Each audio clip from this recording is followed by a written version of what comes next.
ओम शांति। 6 फरवरी 2025 के ईश्वरीय महावाक्य। पहले सुनते हैं मुरली के मुख्य पॉइंट्स। बाबा ने कहा, इस समय दुनिया में सब कांटे ही कांटे हैं। बाप है बागवान, तुम हो माली, तो अच्छा माली बन इस पुरानी दुनिया के कांटों को नई दुनिया का फूल बनाना है। सारा मदार पढ़ाई पर है, इसलिए पढ़ाई में कभी बहाना नहीं देना। कोई तो पढ़कर विजयमाला के 8 दानों में आते हैं, कोई फिर 108 और कोई 16,108 में भी आने वाले हैं। बाबा ने कहा, अगर 10 माइल पैदल करके जाना पड़े तो भी यह ज्ञान खजाना लेने के लिए दौड़कर जाना चाहिए, परंतु किसकी तकदीर में नहीं है तो फिर बहुत बहाना बनाते हैं। बाप को पहचान कर अच्छी रीति पढ़ाई का ख्याल करना चाहिए। नॉलेज कुछ उठाई नहीं, कुछ सीखे नहीं तो क्या पद पाएंगे। तुमको सिर्फ एक बाप से ही पढ़ना है, बाकी सब कुछ भूल जाओ। लास्ट में बाबा ने कहा, अभी बाप तुम्हें 21 पीढ़ी का वर्षा देने आए हैं, तो विजयमाला में पिरोने लायक खुशबूदार फूल बनना और बनाना है। तकदीरवान बच्चे तो बाप को यथार्थ रीति पहचान पूरी रीति याद करने लग पड़ेंगे। अब सुनते हैं महावाक्यों को विस्तार से। बाबा ने कहा, मीठे बच्चे, पुरानी दुनिया के कांटों को नई दुनिया के फूल बनाना, यह तुम होशियार मालियों का काम है। प्रश्न, संगम युग पर तुम बच्चे कौन सी श्रेष्ठ तकदीर बनाते हो? उत्तर, कांटे से खुशबूदार फूल बनना, यह है सबसे श्रेष्ठ तकदीर। अगर एक भी कोई विकार है तो कांटा है। जब कांटे से फूल बनो तब सतो प्रधान देवी देवता बनो। तुम बच्चे अभी 21 पीढ़ी के लिए अपनी सूर्यवंशी तकदीर बनाने आए हो। गीत, तकदीर जगा कर आई हूँ। ओम शांति। गीत बच्चों ने सुना। यह तो कॉमन गीत है, क्योंकि तुम हो माली, बाप है बागवान।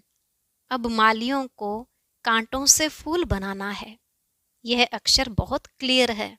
भक्त आए हैं भगवान के पास, यह सब भक्तियां हैं ना। अब ज्ञान की पढ़ाई पढ़ने बाप के पास आए हैं। इस राजयोग की पढ़ाई से ही नई दुनिया के मालिक बनते हो। तो भक्तियां कहती हैं, हम तकदीर बना कर आए हैं, नई दुनिया दिल में सजा कर आए हैं। बाबा भी रोज कहते हैं कि स्वीट होम और स्वीट राजाई को याद करो। आत्मा को याद करना है।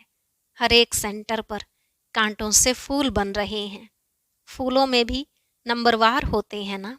शिव के ऊपर फूल चढ़ाते, कोई कैसा फूल चढ़ाते, कोई कैसा।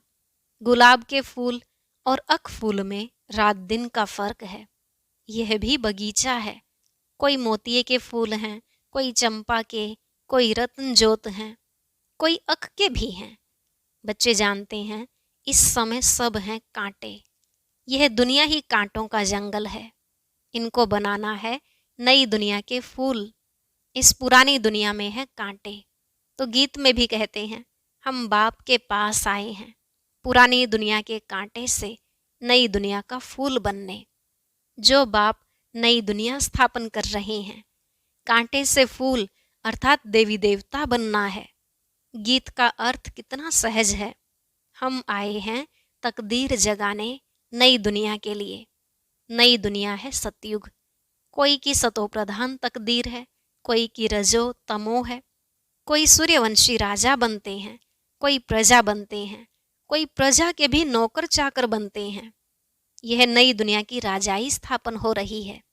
स्कूल में तकदीर जगाने जाते हैं ना। यहाँ तो है नई दुनिया की बात। इस पुरानी दुनिया में क्या तकदीर बनाएंगे? तुम भविष्य नई दुनिया में देवता बनने की तकदीर बना रहे हो, जिन देवताओं को सभी नमन करते आए हैं। हम ही सो देवता पूज्य थे, फिर हम ही पुजारी बने हैं। 21 जन्मों का वर्षा बाप से मिलता है, जिसे 21 पीढ़ी कहा जाता है। पीढ़ी वृद्ध अवस्था तक को कहा जाता है।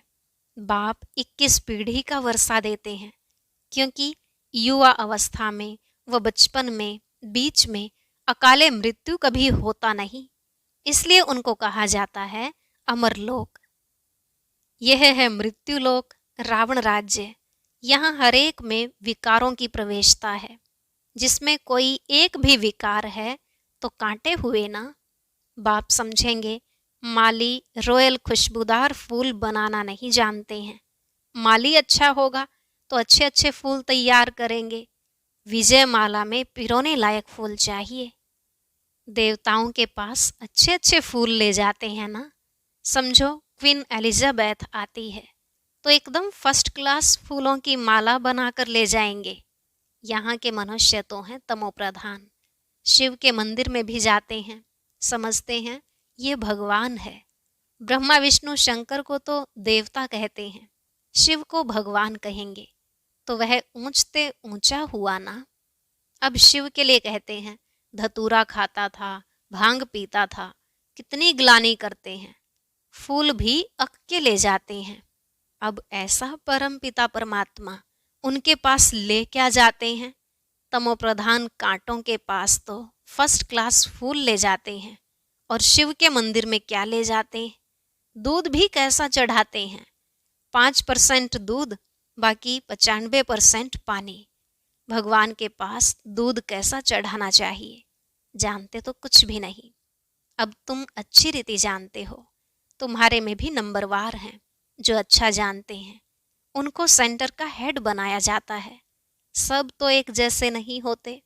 भल पढ़ाई एक ही है, मनुष्य से देवता बनने की ही एम ऑब्जेक्ट है, परंतु टीचर तो नंबरवार है ना।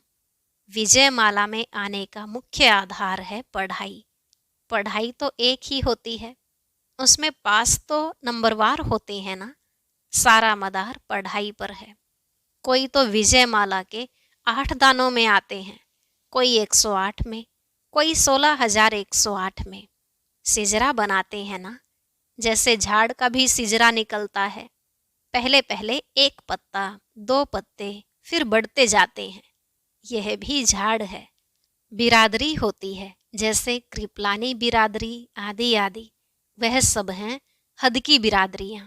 यह है बेहद की बिरादरी। इनका पहले पहले कौन है, प्रजापिता ब्रह्मा। उनको कहेंगे ग्रेट ग्रेट ग्रैंडफादर। परंतु यह किसको पता नहीं है। मनुष्य जरा भी नहीं जानते कि सृष्टि का रचयिता कौन है।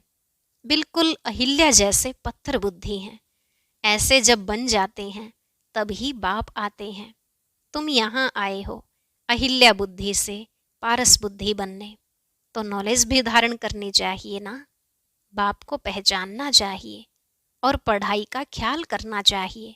समझो आज आए हैं, कल अचानक शरीर छूट जाता है, फिर क्या पद पा सकेंगे।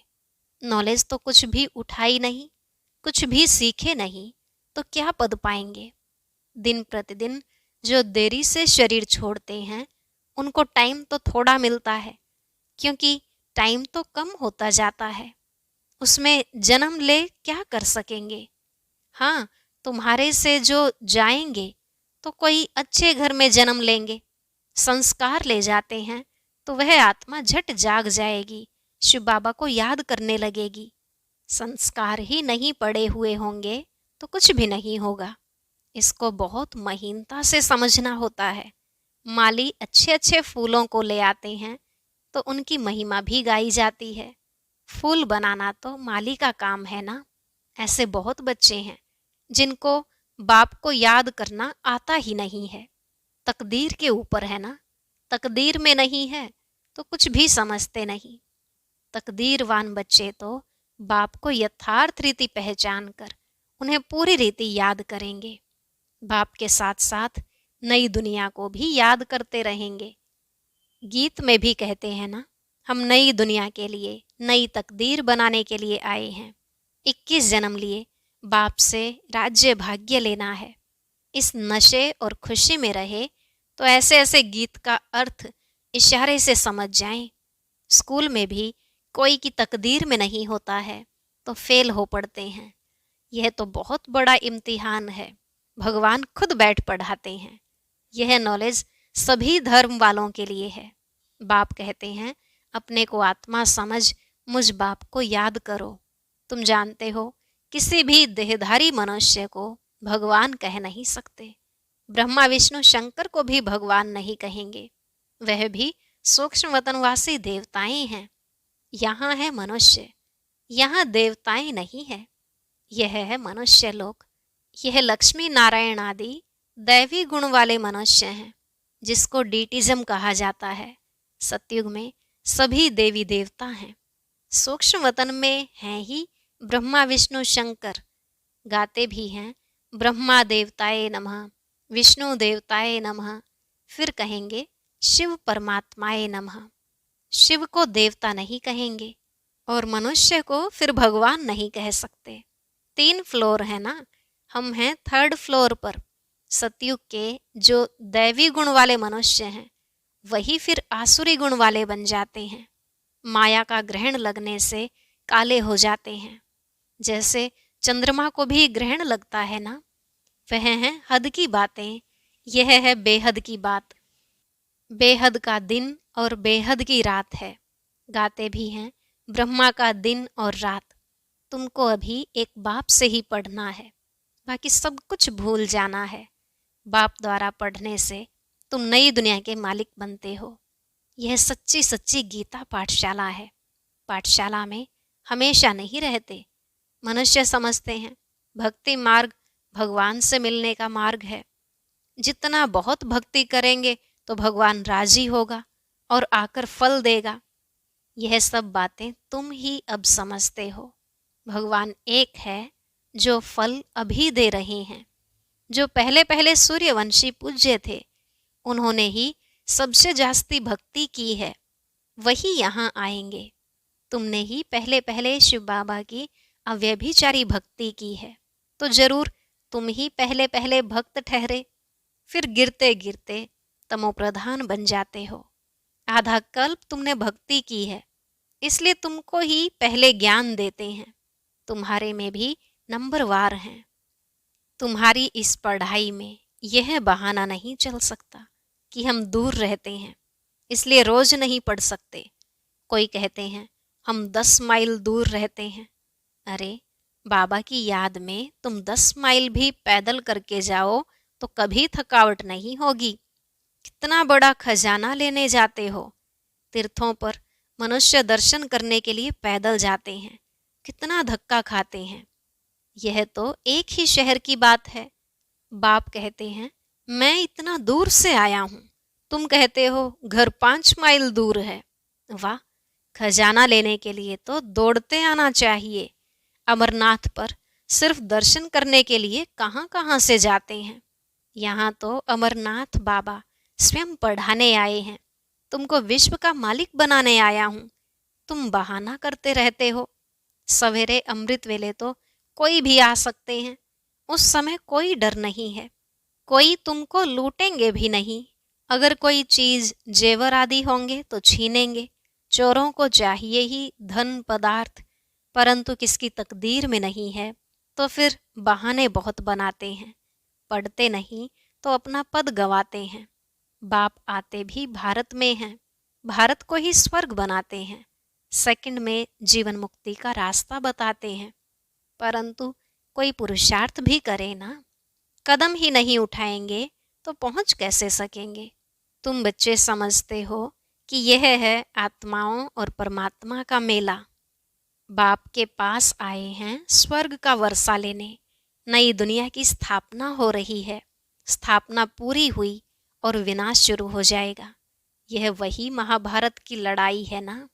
अच्छा, मीठे मीठे सिकिलधे बच्चों प्रति माता पिता बाप दादा का याद प्यार और गुड मॉर्निंग।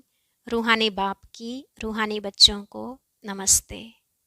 रूहानी बच्चों की रूहानी बाप दादा को नमस्ते नमस्ते, गुड मॉर्निंग, शुक्रिया बाबा, शुक्रिया। धारणा के लिए मुख्य सार। पहला पॉइंट, बाप जो ज्ञान का खजाना दे रहे हैं उसको लेने के लिए तोड़ दौड़ कर आना है। इसमें किसी भी प्रकार का बहाना नहीं देना है। बाप की याद में 10 माइल भी पैदल चलने से थकावट नहीं होगी। दूसरा, विजयमाला में आने का आधार पढ़ाई है। पढ़ाई पर पूरा ध्यान देना है। कांटों को फूल बनाने की सेवा करनी है।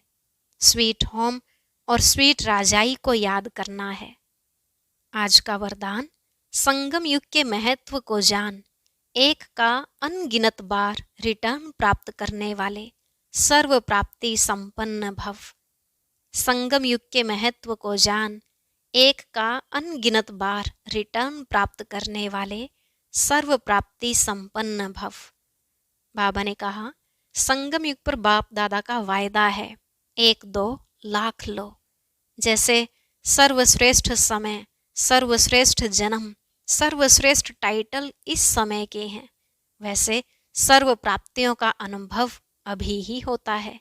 अभी एक का सिर्फ लाख गुणा नहीं मिलता, लेकिन जब चाहो, जैसे चाहो, जो चाहो, बाप सर्वेंट रूप में बांधे हुए हैं, एक का अनगिनत बार रिटर्न मिल जाता है, क्योंकि वर्तमान समय वरदाता ही आपका है।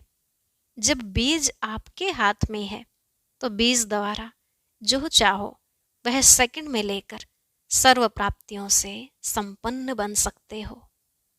स्लोगन, कैसी भी परिस्थिति हो, परिस्थिति चली जाए लेकिन खुशी नहीं जाए। कैसी भी परिस्थिति हो, परिस्थिति चली जाए लेकिन खुशी नहीं जाए। अव्यक्त इशारे, एकांत प्रिय बनो, एकता और एकाग्रता को अपनाओ। एकता और एकाग्रता, यह दोनों श्रेष्ठ भुजाएं हैं कार्य करने के सफलता की। एकाग्रता अर्थात सदा निर्व्यर्थ संकल्प, निर्विकल्प। जहाँ एकता और एकाग्रता है, वहाँ सफलता गले का हार है। वरदाता को एक शब्द प्यारा है, एक व्रता, एक बल, एक भरोसा, साथ साथ एक मत, न मनमत न परमत, एक रस, न और कोई व्यक्ति न वैभव का रस। ऐसे ही एकता एकांत प्रिय। ओम शांति। अब सुनते हैं आज की अव्यक्त मुरली। इसके लिए ऊपर दिए गए बॉक्स पर क्लिक करें।